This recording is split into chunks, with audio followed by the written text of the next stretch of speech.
And welcome back to the Crypto Hulk program. Definitely have a great show today. We're going to continue. We're going to continue the deep dive that we had yesterday. And it's snowing hard in Staten Island, New York, they say.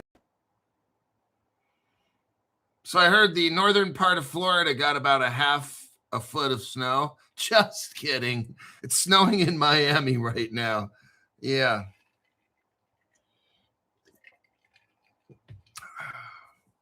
Let me just read the comments real quick here. Good morning, Stevie Mariano.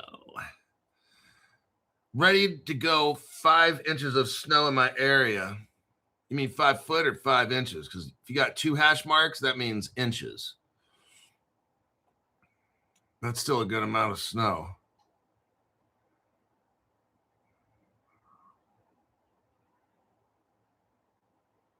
Grand Rising. Okay, welcome back. My name's Crypto Hulk, not a financial advisor, not a crypto advisor, none of the above. I don't know anything about crypto. I don't know anything about financial advice. What I do know is hardcore drug use every day.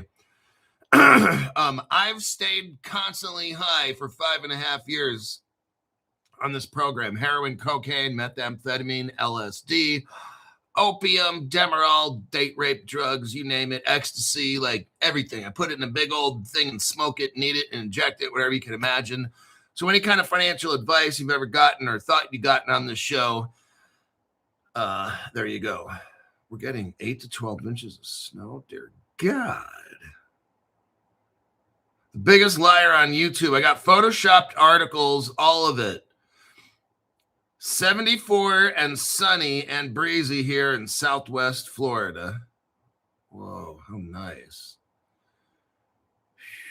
That's where I like to live. Somewhere I don't have any. And meth salts. Yes. 46 JDMA. Crypto Hulk definitely has meth salts that I throw in the cold plunge. That's how I'm able to sit in there. I just turned it on. I turn it on, but I won't be going in the cold plunge for about 3 hours. Once it hits like 30-something degrees, I'll turn it off. And then, because it's wintertime and the garage is kind of cold. So right now, it's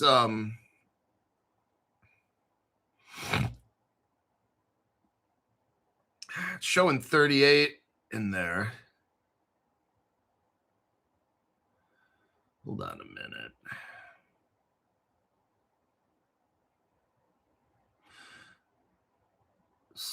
So, yeah, it's 38 degrees in the cold plunge. And the cooler is working. And I'll check it after the show because right now it's showing 38 point. It was 2, now it's 38.1. Eventually it'll get to 33.5 or so. I'll turn it off and then wait about 30 minutes before I get in and turn it back on again, and then it'll get right back down to 33.5. So I'm gonna let that go, and we're gonna get into the show. 25 with wind chill in Portland. Oh my God. Well, Reno hits where I live here. It was like 16 degrees a couple weeks ago.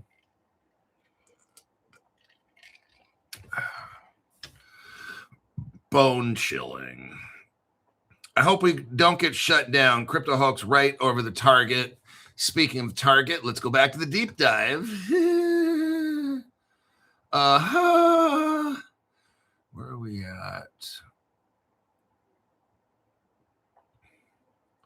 Let me go back up to here.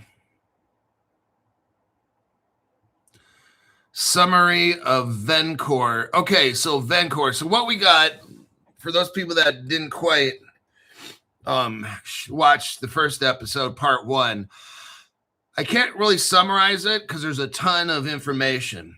What I'm going to do is just kind of basically say that a lot of government contractors and subcontractors, these are called companies. Like Vencor is one of the companies, and so forth. And what these companies do is they perform services for the government. And a lot of companies like Lucent, Northrop Grumman, defense contractors like that, Honeywell. Okay. These companies have two different storefronts. They have the storefront that everybody knows about, General Electric making refrigerators and shit. What they don't get into is their private facing company. All of these big companies have private facing to the government where they do secret projects. Okay. And Hewlett Packard's one of those, and they do projects for the government and stuff, secret ones. And then they sell the HP computers to us, which are garbage. And then they got the government ones, which are fucking amazing and shit. That's what I found out. And what happens is a couple of these, the government will fund each of these contractors, subcontractors. It'll fund it to a point, and this is what's going to happen with Ripple. I don't know exactly how it goes down, but it's something kind of like this. Now, Ripple's different. Ripple, it's all in one company. But what's happening with the government for all these past years, the government has used 8, 10, 20 different companies secretly. And then they have public relationships with them as well, where, see, a company can be a public, it can be public that they're working with the Federal Bureau, and I can't say of investigation. That could be public. And then there's also private deals that they do with them. And the government has something that wants to get done, so it utilizes these companies. Now, Ripple's a different story. Ripple, it's kind of like the place stays the same. It's the same building. It's the same name. It's just people come and go. It's like a temp agency. And what I discovered, if you took it all the way back when Ripple Communications first started in the 90s in Incline Village, Nevada, that's where all this started, Incline Village, Nevada. Now, I did a little search. And I took it back and found out that where Ripple Communications had their office, oh, here we go. In that little shopping center, there's a temp agency. Oh, how convenient. So we have Ripple Communications way back in the 95 or whatever it was, 1995 or some shit like that. And in the same little shopping center, right next to it or whatever, there's a temp agency. What are the odds of that? Now, damn Crypto Hulk, you're really creeping. You're a creeper. So then I started to think about Ripple today and for the past 10, 12 years, and the business model just changed. Instead of the government having all these little companies, and these companies, when they would create something, the government would basically take over the project. It's weird how this stuff works. They do this to hide all this stuff. You might have two companies that are government, whatever, and they're working on different parts of a project. And when the project comes together, the government snatches up the project. And the one or two companies that are involved get bought out, and the name of these projects shuts down and they go bye-bye. And then these people probably go somewhere else and stuff. That's what's going to happen, in my opinion, with Ripple and their technology, is that the government's going to come in like they do all these projects we learned about yesterday. The government comes in, notices, okay, you did a great job with that project. The government then takes over that company by switching the name of it, and everybody used to work there just kind of disappears or goes away, and the government takes the technology. That's kind of what we've seen. So let's continue with Vencor. Now also notice all these companies. Now, what got us going is Ripple. Ripple joined this company called DXC. And what we're going to do here today is read all of DXC's partnerships. Now, what you're going to find interesting is that these are all government contractor department, and I can't say of, and I can't say defense, on and on. 3-letter agencies. Ripple, who we already know on this program to be a government, it's a government company. But Ripple joins, and this is a pretty gutsy move that they're doing this in public, because this is easy to find out. I'm really shocked the government's not hiding this a little more or whatever, but you got Ripple joins this company DXC, and DXC is already an existing company, and they help banks, the biggest banks in the United States, and I'm going to say the world, transform digitally. That's what this company does. It's worth $5 trillion. It has 300 million customers. Whoa. Very interesting what we got going on with this DXC company. So Vencor is a company that helps DXC. Okay. Now let's learn about Vencor and its connections, because that's who Ripple partnered up with. All these companies that we're going to go over, these 5 to 8 to 10 companies, they're all interacting with DXC, or DXC engulfed. It engulfed these companies and took in all that tech for itself. Very interesting. This is how the government operates, okay? Vencor Holding, it used to be called SI Organization, Inc. It's out of Chantilly, Virginia. Just happens to be located right near the Central, and I can't say intelligence. What I'm finding out a lot is these businesses always seem to pop up right near government 3-letter agency offices. Very interesting. What a coincidence, huh? What does Vencor do? It has mission critical technology services. It has solutions for U.S. government agencies. Oh, in intelligence, I can't say space, defense. Yeah, see where we're at? See where the Ripple partner DXC is partnered up with these companies?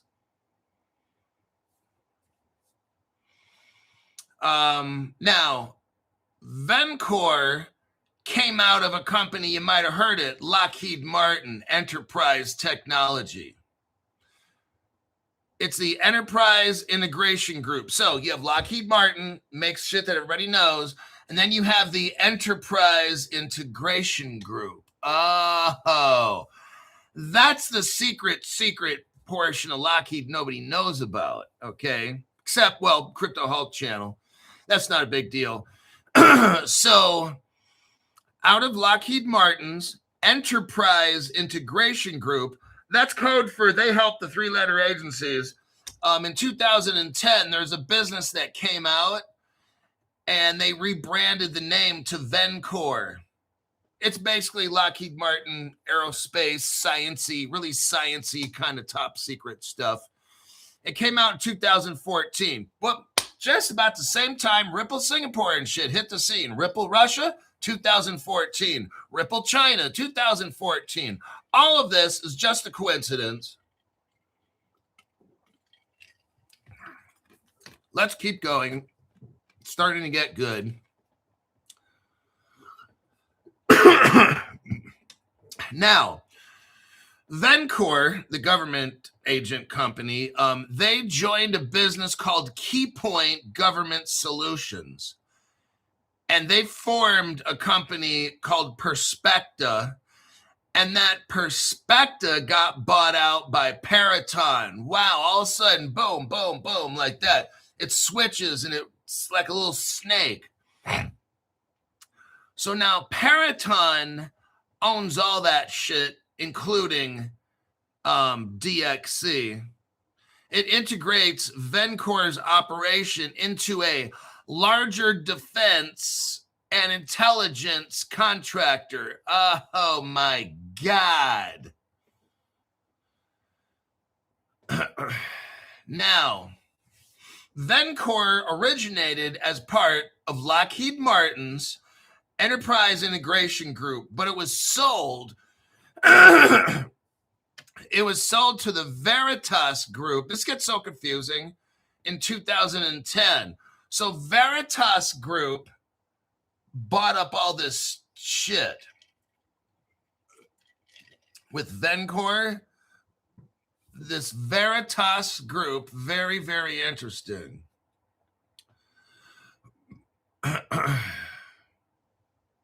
Listen to this. No individual founders are explicitly named in available records, and it was a corporate sign-off rather than a startup. Ta-da! This is how they do this shit, man. So this company, Veritas, spends almost $1 billion and buys up all these tech companies. Vencor, what the fuck are these other names? DXC Technology, Perspective, Paratron. Veritas, that stands for the United States government, just to let you know. What happens is this. You have these little companies that are the little Satan's little helper for the government. And they make all this sciencey kind of stuff. Veritas comes in, and then they themselves go through these mergers. See, they're hiding everything. These little companies go through these mergers. This joins them. They join them. This one takes over. This, that. And then Veritas comes in the end, wraps it all up, and takes it for themselves. But we don't know who is in Veritas. It's a private organization. United States government. Some kind of department in the government that's very secretive where you can just buy shit worth $1 billion and never have to put a name on nothing. No board of directors, no nothing. Just everything's a big secret. It's okay. It'll just be a big secret. No individual founders are explicitly named. So somehow this company called Veritas just pops out somewhere, buys all these companies up. They call it a corporate merger. They don't call it a startup. But nobody knows anything about all this, and life moves on. See how it goes? All nice and neat and clean. That's how that's what's going to happen to Ripple one day. Is going to be snatched up by somebody. Let's call it the Treasury of the United States.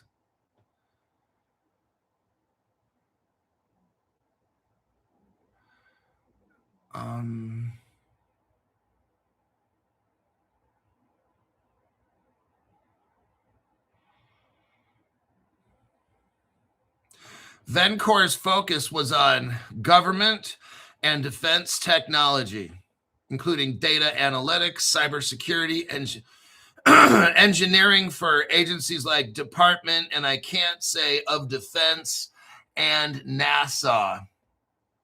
And then Veritas just comes right in and snatches it all up. How convenient.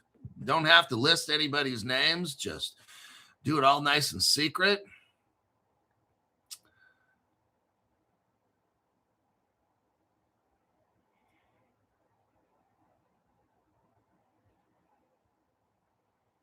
Yeah. So Vencor was acquired by Veritas in 2010.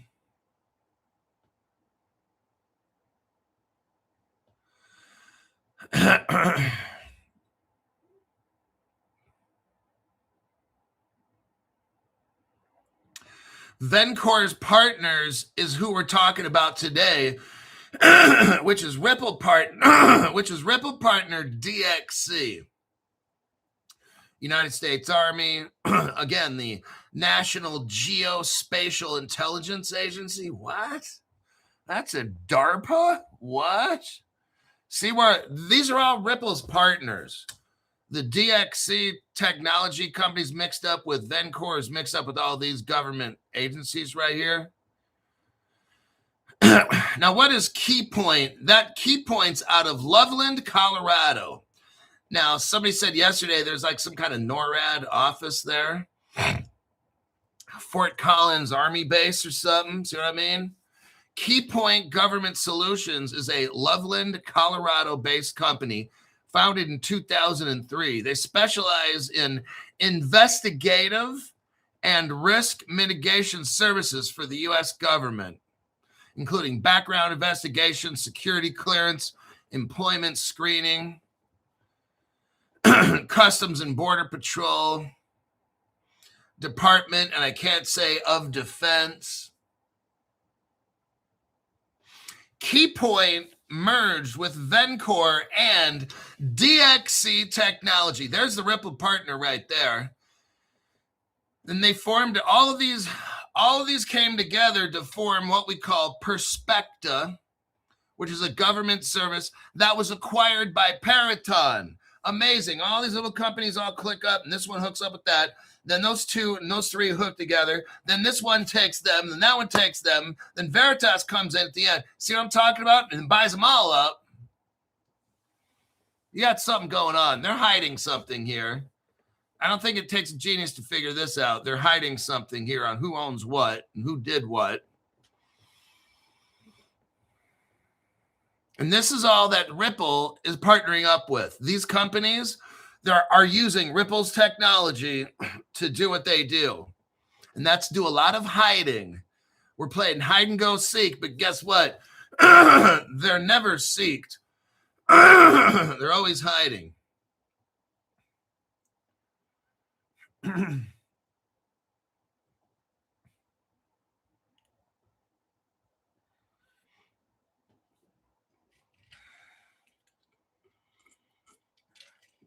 But they aren't that smart because in 2014, there's a major data breach exposing personnel of nearly 50,000 federal employees. Credentials were stolen potentially by Chinese hackers.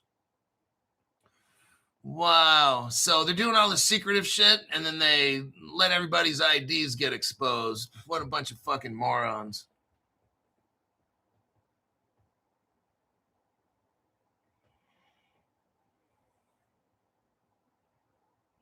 That's good old Key Point government solution. It sounds like they're more of a Chinese government solution than an American government solution. Key Point, again, is involved with Department of Defense, Customs Border Patrol, Office of Personnel Management, Veritas Capital. Exchanging. We went over exchanging.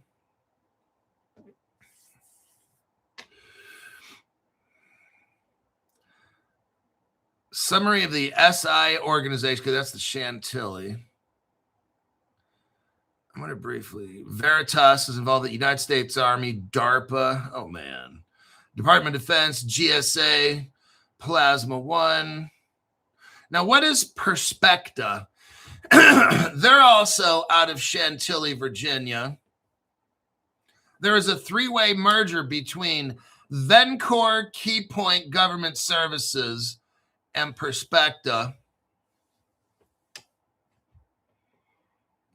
They provide end-to-end enterprise internet technology to the United States federal agencies. Oh, wow.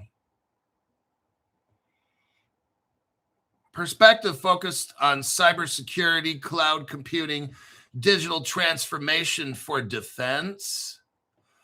Oh, digital transformation for defense, huh?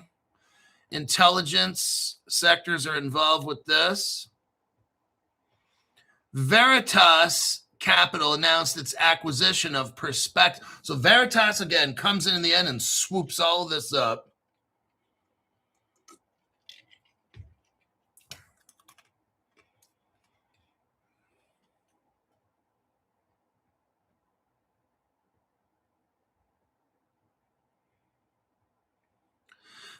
Here we go again.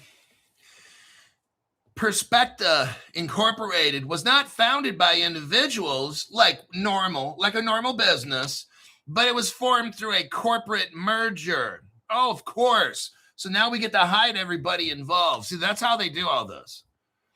All these businesses, They were all mergers. There's nobody you can go track down for, hey, can we? No, there's nobody there. Very, very good.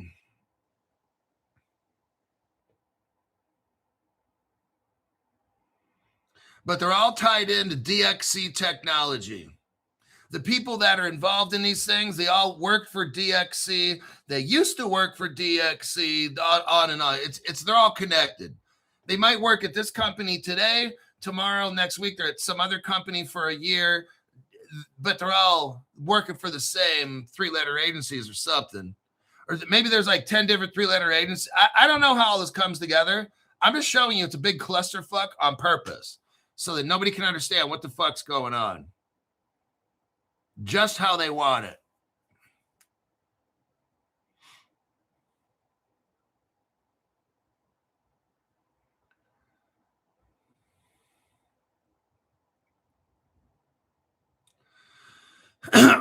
Now, Perspective, here's what's interesting. Perspective focused on government internet services, including cybersecurity, data analytics for federal agencies without any reported ties to financial technology, digital assets, or blockchain applications. So this is strictly, these are like government kind of companies that linked up with Ripple because maybe Ripple had all these answers that they don't have. Ripple can do all these things they can't, because these are all defense companies and they're not dealing with cryptocurrencies yet. I think what they're doing is they're now they need an interoperable platform. This is why I think they're working with Ripple now. They need an interoperable platform that can bring all of these different departments together, not get hacked, and have a way to move value all around the world through the banking systems, the healthcare system. Remember, Ripple, the XRP ledger, will help with supply chain logistics, healthcare, banking, etc.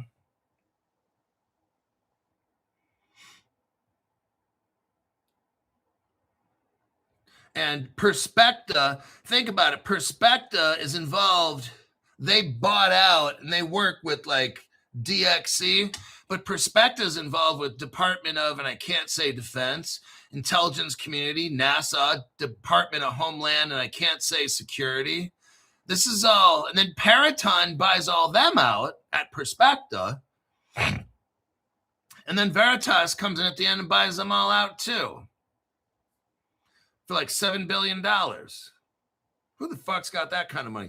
Veritas funded the $7 billion deal right there. Very interesting.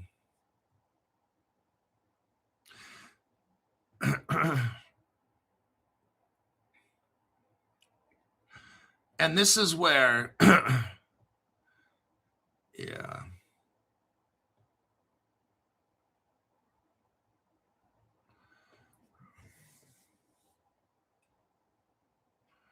And just the partnerships again, United States Navy, United States Air Force.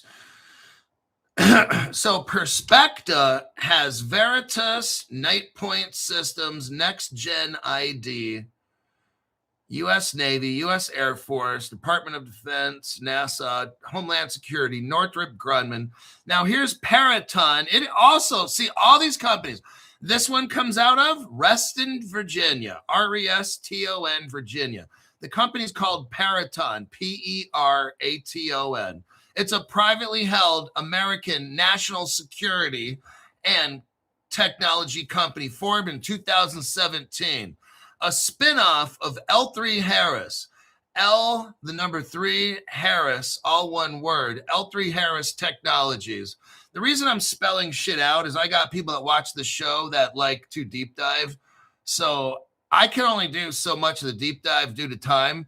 So if anybody obviously wants, they could copy the information I'm reading off and you can do your own. You could include more research on your own.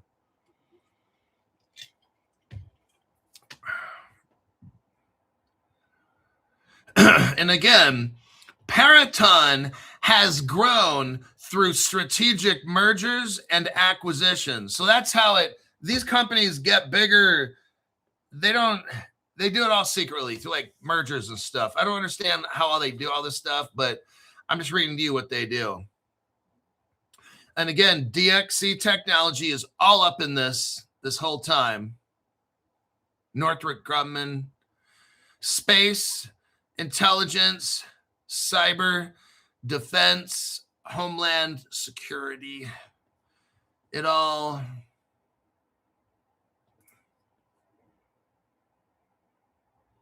Peraton has 22,000 employees. Whew. Again, Peraton was a spinoff from L3Harris Technologies. It was backed by Veritas Capital. DynCorp. One of the guys that was involved in Peraton, was the president of DynCorp. I remember that name.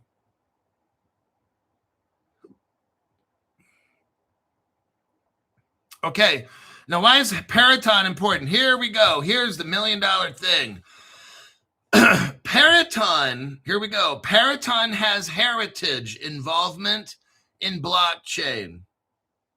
In 1994, researchers from predecessor companies, e.g. Bell Labs via Applied Communication Scientists, created the first blockchain, a digital distributed decentralized ledger for secure transactions. This technology is applied in secured data solutions for national security. Oh my God, now we're seeing this. In fintech, it develops RapidFi, which is fraud intelligence. It's a platform for government fraud detection. It uses AI-driven insights, IT, financial management for cost, no direct focuses on. So let me read that through again. Peraton has heritage involvement. So what happened in 1994, probably just about the time David Schwartz was out there putting his patents out, right? It's about the same time frame David Schwartz was doing this then.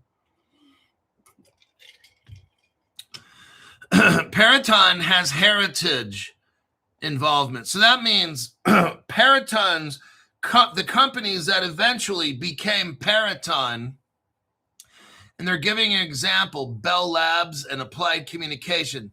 They created the first blockchain in the world, okay? Now, that may not be the blockchain we got now. They're just saying this one was the first one. So it was a digital, distributed, decentralized ledger for secure transactions. This technology is applied in secure data solutions for national. So the technology is applied, not necessarily that same blockchain. They probably created a blockchain and then created another. Who knows how many blockchains there actually are? So that's one of the things. You just don't know how many blockchains. Maybe they have a spare blockchain. So if this one gets fucked up, they got another one lined up. I believe it. Very interesting, Crypto Hulk.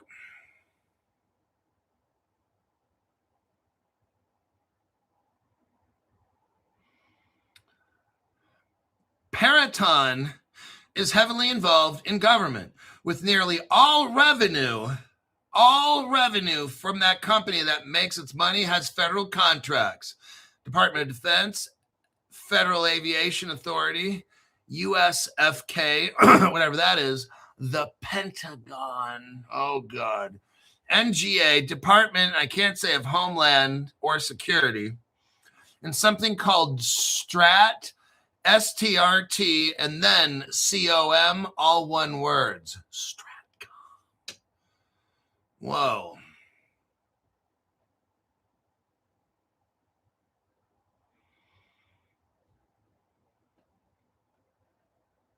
And all this is owned by Veritas Capital. Oh, now listen here. Peraton has financing ties. JP Morgan. Well. Look what we got here. Bank of America, Goldman Sachs, they're all involved in this, everybody. My.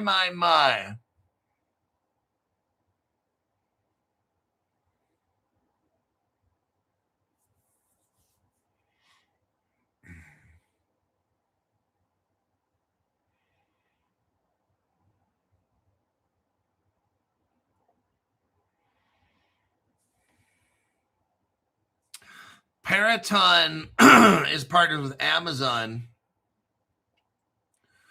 and a lot of companies I'm not going to get into.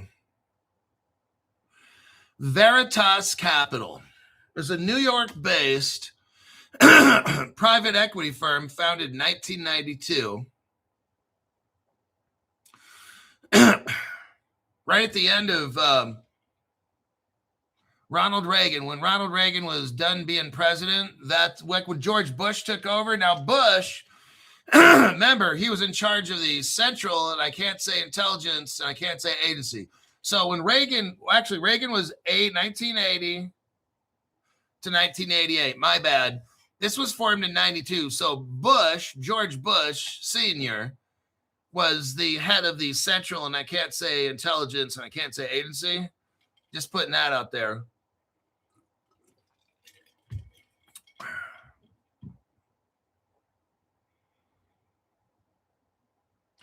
Aerospace, defense, healthcare technology.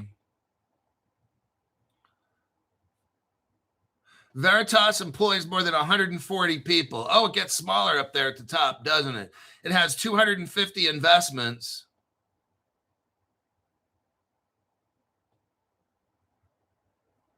It pursues acquisitions in mission-critical areas.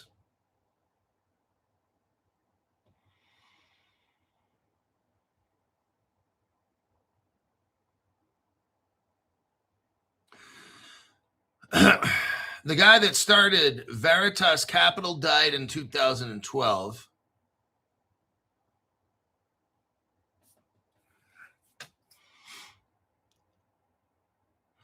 One of the people that first joined this company, he worked at, he was an investment banker. Ramzi Mosalan worked at JP Morgan, of course. Another guy at Morgan Stanley. Then we got the Carlyle groups involved in this. And then Wally Dong. His first name's Wally, last name's Dong.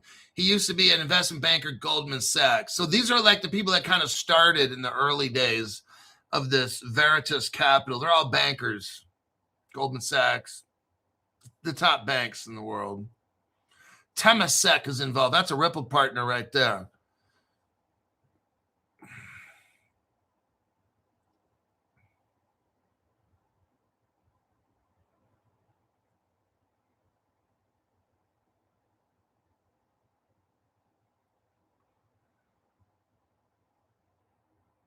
Veritas has intellectual property heritage in early blockchain concepts from Bell Labs in 1994. Bell Labs was the root of blockchain. It had distributed ledgers, but no active investments in blockchain. So they started all this. Bell Labs eventually became this Veritas Capital. Bell Labs morphed into a couple companies. I mean, it and Bell Labs, like I'm saying, look, here's how it worked. So the government hired, like back in the old days, probably in the late 80s, hired, probably David Schwartz was in there. I'm sure he was. Government hired, they needed a project done. I think they knew cryptocurrency was going to become a thing. We know this because in the 1988 Economist magazine, they showed the picture of the Dragon Phoenix and the new money and shit. So they knew in 1988 they knew definitely before then, but they knew in 1988 there's going to be a new money. Bell Labs made the first blockchain in 1994. Now, what happened to Bell Labs is it kind of like fades away because the government probably just started. The government probably hired a group. They started a dummy company called Bell Labs, and they got people contracted to be employees, worked on the project. They made the blockchain. It was successful. Thank you, everybody. You could leave. The government takes that technology. Now they got this blockchain. They start another company. Let's call it any of the above that we're talking about, perspective or whatever. The government can call it whatever it is.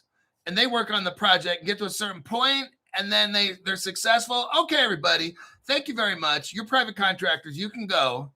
And then they find a new group of people that have, because you can't use the same group of people. They don't know how to do all the stuff. So you switch companies. When you burn out all these people and they can't go any farther, then you go to the next stage. You hire new people that know this. Then you go. That's what Ripple's doing with the university blockchain projects. Ripple's using colleges because there's new people constantly that are learning new things. That's how all this is done. And we're seeing it right here with evidence, with names of companies, with dates. All of it is broken down. I'm showing you how crypto has evolved through these different private companies, and the government is there every step of the way. Department of Defenses, all these companies are right there. When they open up a new company, there's new people that are hired. Ripple is one of those.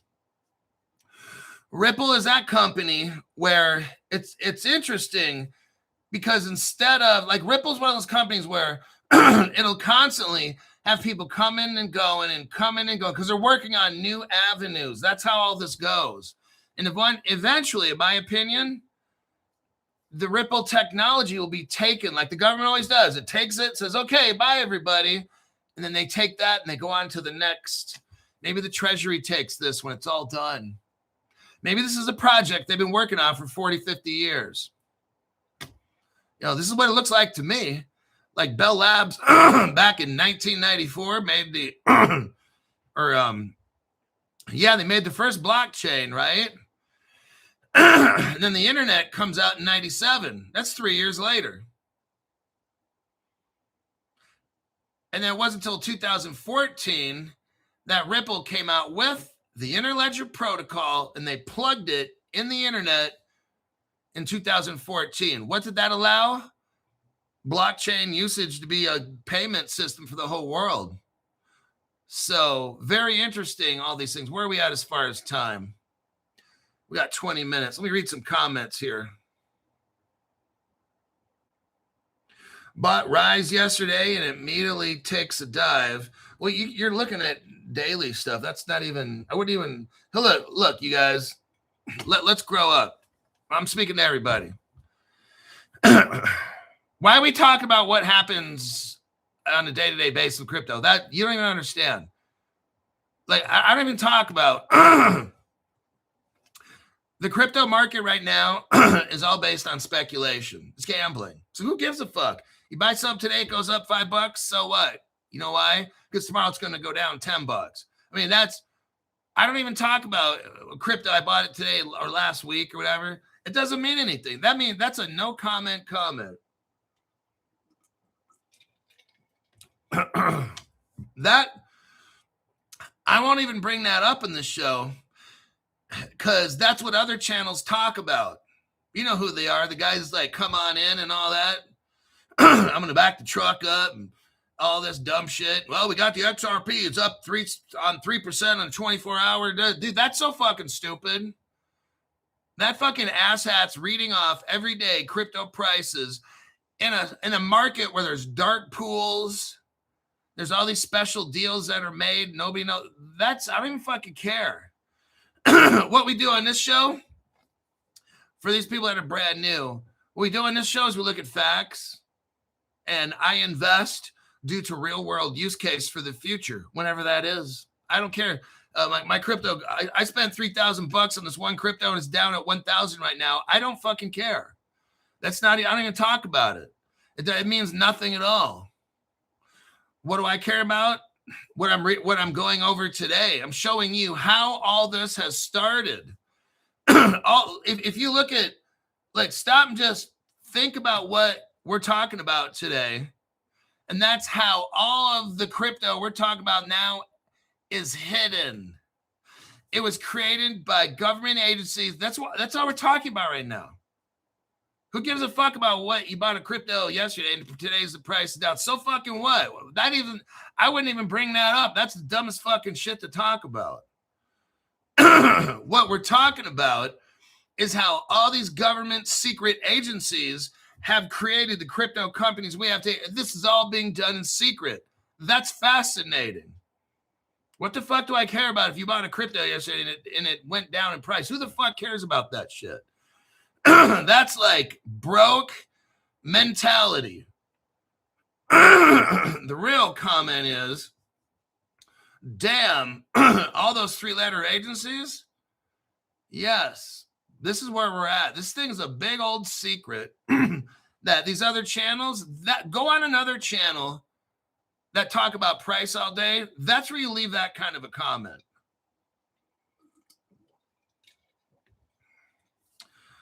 At Ben says, hold for long term. Thank you very much for the tax-free donation. So here's the one company. It's in Wikipedia. This is another company that DXC was partnered with. This whole Ripple thing is just phenomenal. It is the government. And it all started with this article right here.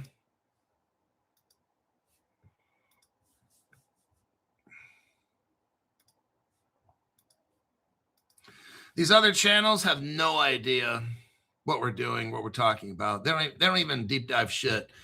It all started when I read this article on Bitcoin.com. The title is Ripple Expands into Core Banking Through DXC's $5 trillion platform. I went through this and said, now there's on the New York Stock Exchange, you can buy DXC. The ticker is DXC. How about that? So I was reading this article. I'm like, let me do a deep dive on DXC. Who are they really? Now they have something called a Hogan platform, HOGAN. It's a Hogan Core banking platform, and it supports $5 trillion in deposits, 300 million accounts globally. Now that's interesting, but let's now break away from that. We've deep dived enough. And that's actually the end of the deep dive. So let me click out of it. I'm telling you, that thing's a fucking beast. It just never ends. And if I were to investigate this more, it'll get bigger and bigger. It could take 2 to 3 days to get over this. I can't go over it anymore. There's too much information. Sometimes you just got to stop and be like, oh shit, okay, this is like the biggest iceberg below the water you can imagine. Now let's look at what's going on with Japan and XRP. This could be good and this could be very bad. Remember, I told you, don't ever overbuy a particular crypto. You don't want to do that. Because if the government were to ever determine that a particular crypto, or maybe all the ISOs, I don't know, I'm not going to make a comment, but it's a possibility that maybe the government takes all the XRP. I think everybody kind of knows this. They've heard me say this for only the past 5.5 years. What if the government were to take all the ISO cryptos? See, this is why you just don't buy one crypto. There's some dumbass that comes on my channel. And he's like, oh, you've changed. You used to only like XRP, and now you like all these other coins. Oh, you're a sellout. While he's sucking his boyfriend's dick, he's typing this, right? Okay. There's a thing called learning. And when I started my channel, I'd only been in crypto 3 months. So I was rather new. I'd never invested in cryptos at all. Never invested in anything, actually. Never studied business, investing, nothing at all. I knew nothing at all. Just like the guy that leaves the comments. He knows nothing at all, except how to, I'm sure he's a brilliant dick sucker to his 2 boyfriends. So the thing is, you learn, you live and learn. Hopefully you live and learn. Not this particular fucking clown that left stupid comments. But now Japan is set to recognize XRP as a regulated financial asset. Oh, see where XRP goes? It's not a little coin you go and you buy shit. Man, you know who these people are. You know who they are. Well, you want to call them the OGs of crypto on YouTube and shit. You know, the ones that were, well, I quit my job and I have XRP and I'm buying groceries with it. Ah, ha, ha. I can buy everything with my XRP. Ah, ha, ha. That's so fucking stupid.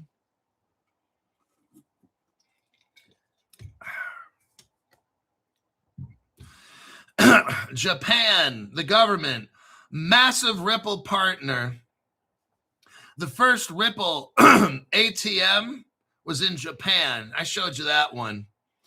Japan plans to classify XRP as a regulated financial product under its updated crypto laws. Uh-oh.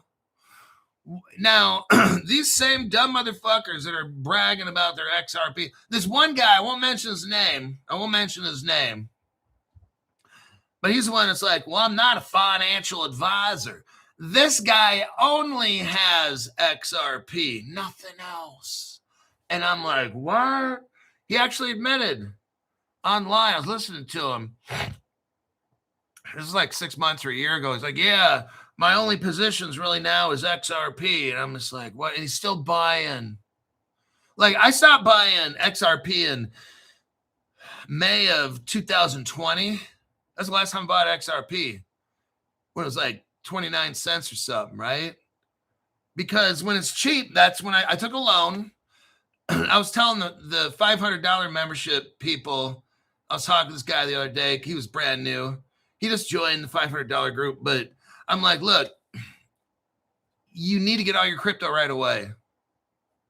Get a loan. That's what I did. I said I took a loan out like 2.5 months worth of pay back 5 years ago or whatever it was. I took out a loan. Took me about a year and a half to pay it back. And I got all my XRP. And the last XRP I bought was 29 cents. Now, this guy, he only has XRP. That could end up very bad for him and all of his followers. Look at what Japan is doing right here. Japan plans to classify XRP as a what? Regulated financial product. That means if you have XRP and you didn't buy it through a regulated broker dealer or something, that might be like some kind of securities violation. And or they won't let you put your crypto into their pot where they play with it. I don't know. Hopefully they do. Okay. I'm not saying anything. I'm just showing you possibilities. It's in Japan. It's signaling tighter oversight with more clear rules for crypto. It's starting in Japan. Q2, January, February, March. So somewhere April, May, June. April, May, or June, Japan is going to come up with crypto laws that mark XRP as a financial product. Japan, a global crypto leader, is reportedly set to formally classify Ripple's XRP as a financial product. Oh, dear God, this is not good. The change could take effect April, May, or June 2026, bringing XRP under the country's Financial Instrument Exchange Act. Oh, financial instrument. What the fuck is that? It's not money, is it? No, it's an instrument. Now let's figure out. We got to figure out what the definition of financial instrument is according to the Japanese. So I know some of you are out there with your Grok or your Chat GPT. What is the definition of financial instrument? Cryptoholic, I know what the definition is. No, make sure you know the definition according to Japan's, what do we call it? Japan's regulated financial market regulator. Japan's financial market regulator, you need to know the definition of financial instrument according to Japan's financial regulators. That's where the definition needs to come from. It's called the Financial Instrument and Exchange Act under Japan. That's probably where you'd find that definition of financial instruments. Look under the Japan's Financial Instruments and Exchange Act and ask your grok to explain what is a financial instrument according to that act.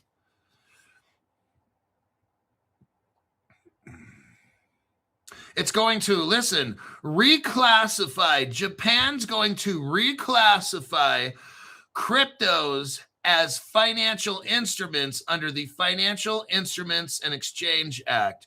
If it passes, here we go, exchanges will face insider trading bans, stricter custody audits, and enhanced disclosure obligations, bringing crypto rules closer to those of traditional securities firms.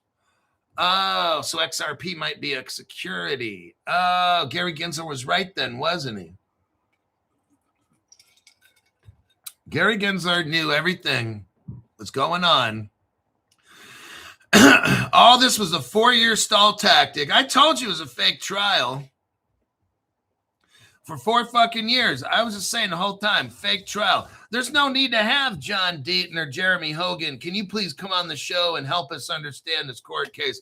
It's a fake court case, dude. What the fuck is there to understand? It's that easy. These people on YouTube are so fucking stupid. I was just like, oh God, we're having the crypto lawyer on to explain the Ripple court case. How fucking stupid. I never reported on that court case once. Maybe like when it was over, that was about it. Because it was a fake court case.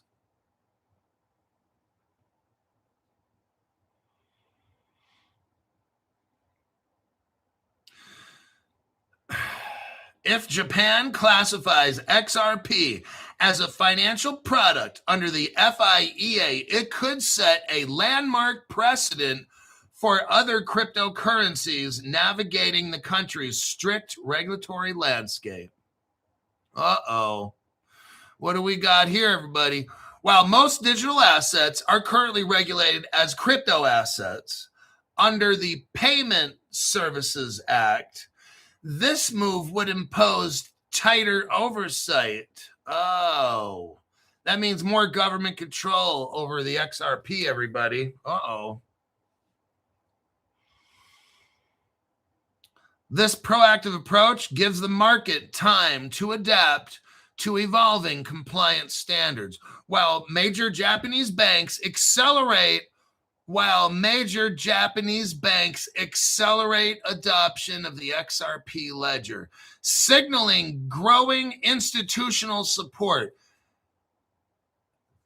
Therefore, Japan's recognition of XRP as a financial product could set a benchmark for the whole entire world's crypto regulation. This is about to go off. Like, this is major important here. Oh my God. With the United States and Europe still debating XRP's legal status. See, they don't know what it is. This is why I've been telling you. This is why the IRS can't tax us.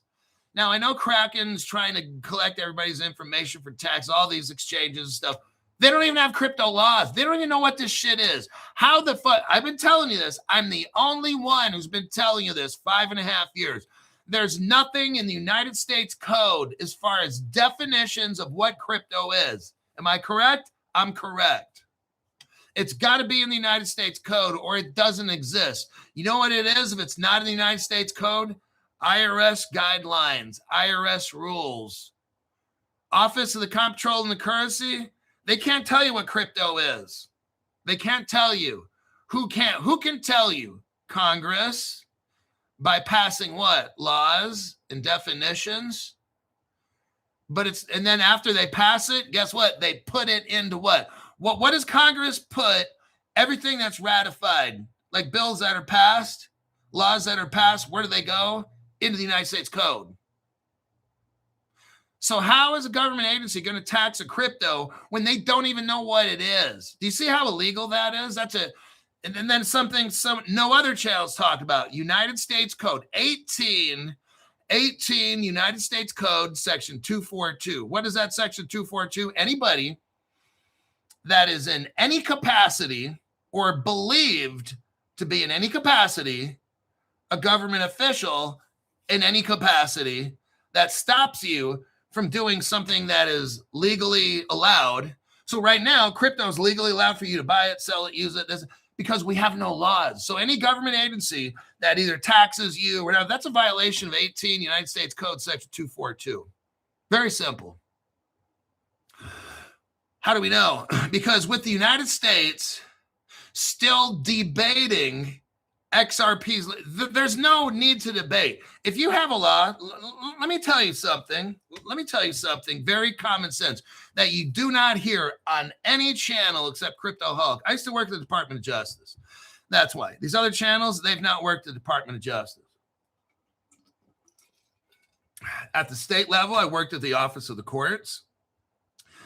Down at the county levels, probation, kind of parole, law enforcement, PC 830.2 kind of stuff. And then PC 832 when I first started.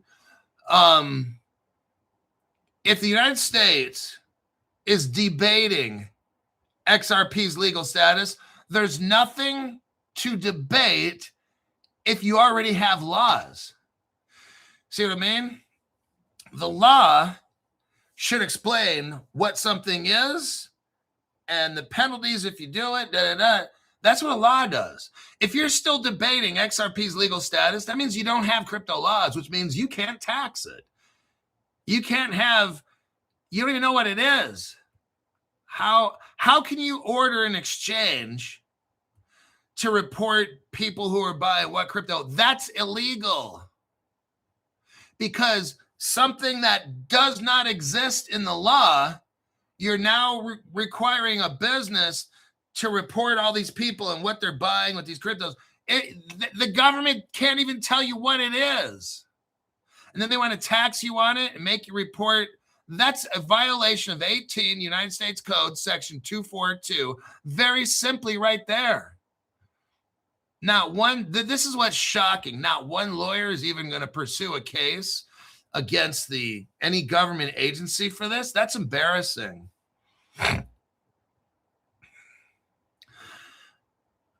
Japan's decision to classify XRP as a financial product is a landmark moment for the token and the wider crypto market. By offering clear regulatory guidance, Japan protects investors while creating conditions that could draw significant interest. I'm going to stop with that right there. We've learned quite a bit today on how crypto's forming in the United States. We've learned a lot where crypto has come from Bell Labs in 1994 when they came out with the first blockchain. They probably started working on it around the 80s. That's when David Schwartz did his thing, I think late 80s or 1988 or something.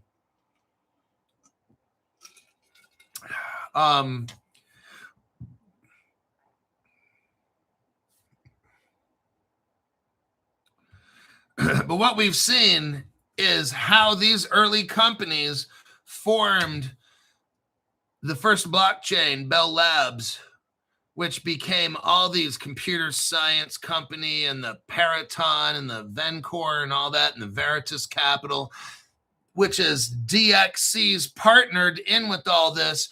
Ripple, I want you to see all this. So Ripple is tied in to the origins of the blockchain. Do you see this? Ripple's tied in now with DXC. That's one of these subsidiaries of all these shadowy government contractor, three-letter agency funded kind of agencies, soft money, secret money, what do they call it, dark money. Ripple's all mixed up in this. Makes for a great story or maybe a great movie. And then what does Ripple do? These are the people that first made the blockchain. I haven't studied who started the origins of the internet, but we know the blockchain, and we know that Ripple in 2014 came up with interledger protocol. Stefan Thomas invented this with Evan Schwartz, David's brother, in 2014. They put a placeholder, plugged it in. It's kind of like a USB port, let's say. I'm using this just as an example, not a literal example, just a figurative example. But imagine if you have a computer that works and you stick a USB port thing in there, a USB drive. And imagine if that USB drive gave your computer the ability to do new shit. That's what Ripple provided for the internet in 2014. The blockchain as we know it, Bell Labs created it with another company in 1994. 3 years later, in 1997, the internet was released to the world. And that took another 14 years. 14 plus 3 would be 17 years that Ripple came up with the ability to have interoperability. And yet Ripple joins up with the same company, DXC, who's worked on the original blockchain. Very interesting little show we had today. My name's Crypto Hulk, and before our brains blow up, I'll see y'all in the next one.